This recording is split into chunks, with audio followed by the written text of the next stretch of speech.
Okay, so in this next numerical example, which is again taken from the GL Merriam book, and again it is one of the tutorial question in your tutorial sheet.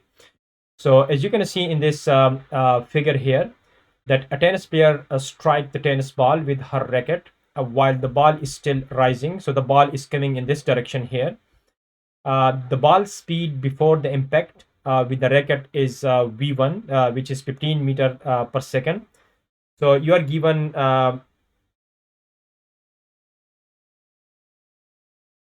v1 is given, which is 15 meter per second, and after impact the speed is v2.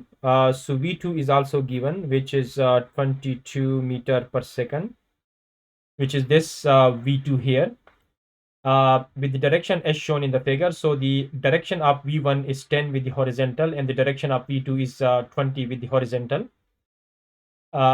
Okay, if the 60-gram ball is in contact with the racket for 0.05 second, so the mass of the ball is given, which is 0.05.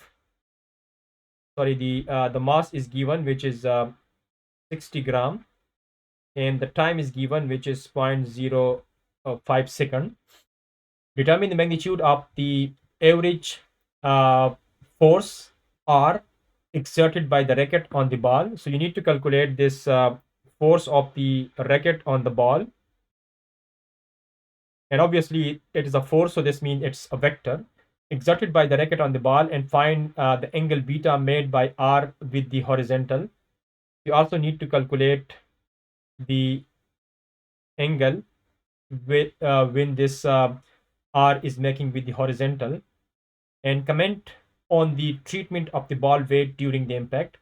Now we can solve this problem in the two ways. So in the one way, you can either ignore the mass of the ball, so you can ignore the weight. So you will not you don't need to take the weight of the ball into consideration. But in the second case, you can include the weight, which will obviously make a little difference in the calculation. But in our calculation, we will include the weight of the in this case. Now in this case, as you know that you are given the initial velocity, the final velocity, and you are given you are asked to calculate the forces which causing that change in velocity. So in this case, again, it will be a straightforward way to apply the impulse and momentum equation here. So obviously we will again start with the impulse and momentum equation, and which you know is g1, which is the initial linear momentum, plus impulse, which is from t1 to t2, and summation of all the forces, which is again vector, into dt, and equal to g2, which is again a vector. So this is the impulse and momentum equation here. Okay, so in this uh, diagram, what do you see? So this is the ball, okay, and the initial velocity is in this direction here. This is the initial velocity v1,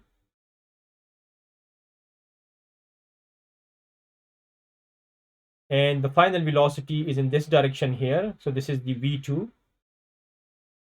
again, you need to see the way the direction of the velocity are. So in this case, the velocity, because the ball is coming in this direction here, so the initial velocity is in this direction, and the final velocity is in this direction here, because the ball is going in this direction here. And obviously we know the angle that these velocity are making with the horizontal. So this is 10 degree here, and this is 20 degree here. You are given these angles, okay, and you need to calculate now the force which the racket is exerting on this ball here. Now, because we don't know the direction of that applied force of the racket on the ball, so we will assume that it is in the in the first quadrant, so this is our x-axis, so this is our x direction, this is our y direction. We will assume that r is somewhere here, and this is making some angle theta with the x-axis. So again, this can be split into two components, so rx and ry. This means that the player is applying these two forces, one in the x direction, one in the y direction, on the ball, and these forces are changing the velocities from v1 to v2. Okay, so now we are using this principle here, the principle of impulse and momentum, which is g1 plus impulse equal to g2, which is the final momentum of the particle here, which is in this case is ball. Okay, so if you want to draw the diagram here, so if you consider uh, the initial momentum here, so because the initial momentum is the velocity is coming in this direction here, so the if you split this into two components, so the velocity, the v1 should be in this will be our v1x, and this will be our v1y. And if we multiply this with the mass, so this will become the momentums. So as you can see, this velocity, you can split this into two components. So this is v1x, v1y, and v1x. Similarly, you can split this into two components. So v2x and v2y.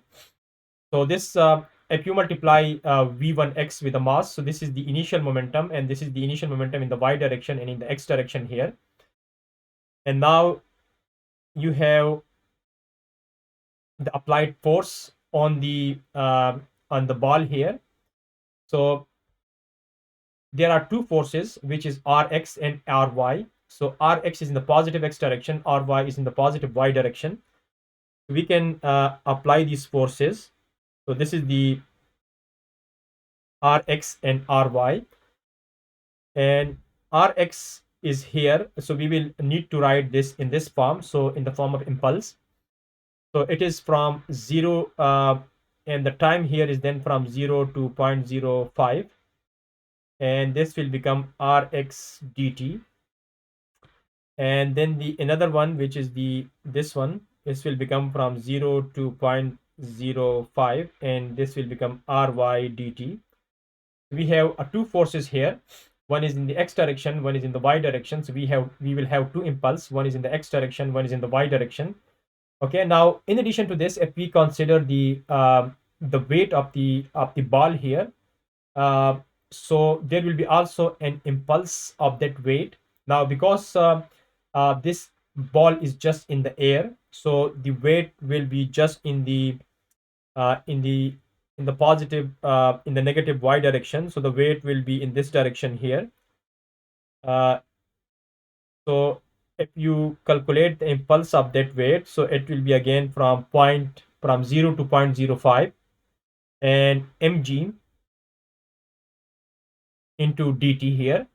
So this is the impulse of the weight. So we identified all the impulses which is acting on this ball here. So one is the impulse of the racket in the y direction, impulse of the racket in the x direction, and the weight of the body in the x direction here. And we will integrate this from 0 to 0.05 because we want to calculate the impulse here. And then finally we will have to write this g2 here. So if you want to write g2, so as you can see, this velocity is going in this direction, the v2. So the v2x will be in this direction here, and v2y will be in this direction here. So we can write, this is our v2, and this is our v2x and v2y.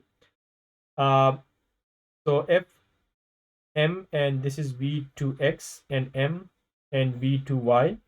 So we will have to find out the x and y component of these velocities.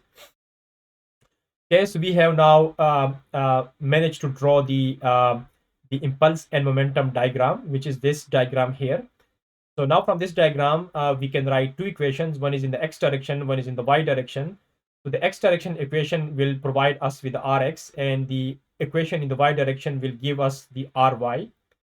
Okay, so now if we write the equations in the x direction, so in the x direction, you have m v1x. So m in this case is 0.06, and v1x, v1 is 15, and you have to calculate its x component. So to calculate its x component, it will be cos 10. Okay, and then you have to write the impulse here, which is this impulse here, so which will be from 0 to 0.05, and Rx dt.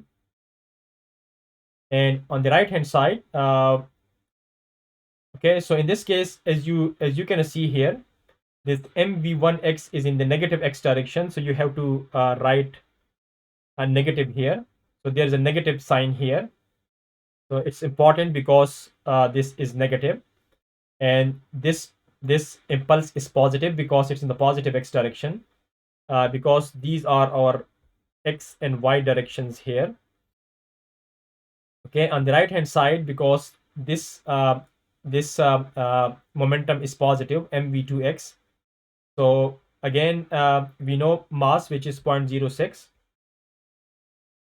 and v2x is again the component of velocity in the x direction of the v2, so which will be 22 cos of 20 degrees here. Okay, so now you end up with this equation here. Now in this equation, because Rx is constant, you can take it out. So here, what you will get, let's simplify this equation.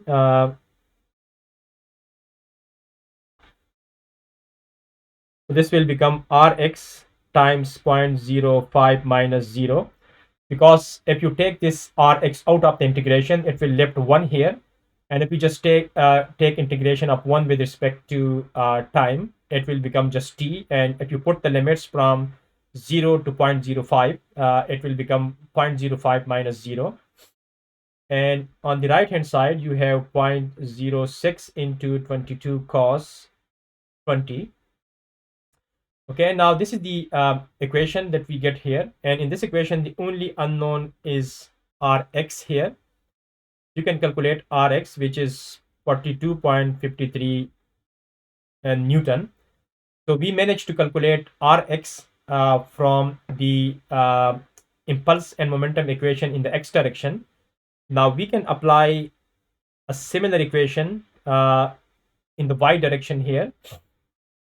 So in the y direction, as you can see, you have this mv1y, which is the momentum in the y direction, initial momentum. And as you can see, it's in the positive y direction, so it's positive. So again, 0.06 into 15 sine 10, and then you will have plus the impulse, which is this impulse here. So here you have now in the y direction, you have two impulse. One is this one, and one is this one here. So one is positive and one is negative, because it's acting in the upward direction, so positive, and the impulse due to weight is in the negative direction, acting in the negative y direction, so it will become 0 to 0.05, and this will become Ry dt, and plus minus 0 to 0.05 mg dt. And on the right hand side, we have 22 sine 20 into 0.06. So this is the final momentum, which is in this direction here, so which should also be positive. Okay, so now in this equation, you know everything. Uh, all the quantities. Mass is given, which is 60 gram, so which will become 0.06, and G is known. So again, in this case, the only unknown here is Ry, and which you can calculate is 6.49 Newton. So it will become 6.49 Newton. Okay, so now you manage to calculate Rx and Ry, which is this Rx and Ry. So now from Rx and Ry, you can calculate R, which will become Rx square plus Ry square under the root. And now from these two equations, you can, so because we know Rx and we know Ry, so we can calculate R, which will become 43 Newton. And you can also draw so